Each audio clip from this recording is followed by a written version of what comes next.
Happy birthday to you. So এই হলো আমাদের বার্থডে বয়, আর এই ছিল বার্থডে লাঞ্চ। তো হাই গাইস, আমি সৃজিতা, চলে এসেছি একটা নতুন ব্লগ নিয়ে।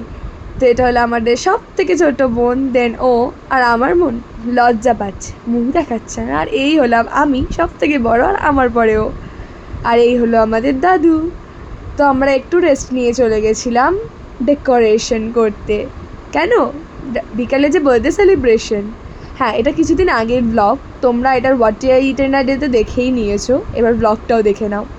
সবাই মিলেই ডেকোরেশনটা আমরা করেছিলাম, একদম সিম্পল কিন্তু কি সুন্দর লাগছে, কমেন্ট করে বলো তোমাদের কেমন লাগলো।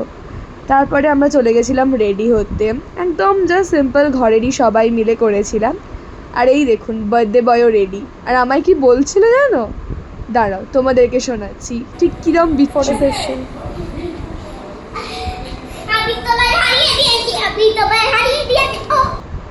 আর এইখানে দেখছো মা মাসি সবাই রেডি হয়ে বসে আছে। তারপর সবাই চলে এসেছিলো ওপরে, কারণ এবার হবে আশীর্বাদ ভাইকে।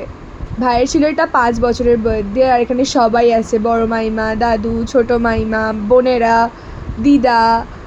আর এই হলো আমার ছোট মামা, যে একদমই টায়ার্ড সকাল থেকে কাজ করে করে, মানে সবাই খুব টায়ার্ড হয়ে যাচ্ছে, কিন্তু তবু মজার টাইম। আর এই দেখো আমার মা বসে গেছে ভাইকে আশীর্বাদ করতে। উফ, স্যারের কি অ্যাটিটিউড। তারপরে এদিকে সবাই চলে এসেছিলো একটু নাচানাচি করতে। আর এখানে বার্থডে বয় স্পেশাল ডান্স দেখবে, চলো দেখাচ্ছি। দেখছো ডান্স, দেখছো বার্থডে বয়ের একেবারে হেভি। দেন সবাই মিলে কেক কাটলো আর ডিনার করে আমাদের দিনটা তো এইভাবেই কাটলো। আচ্ছা গাইস, নভেম্বর 1 থেকে ভাবছি একটা লাস্ট 2 মান্থস চ্যালেঞ্জ করবো ডেলি ব্লগের। তোমরা কি সাথ দেবে? কমেন্ট করে বলো। আর দেখতে থাকো homely event. Please like, share and subscribe. Tata.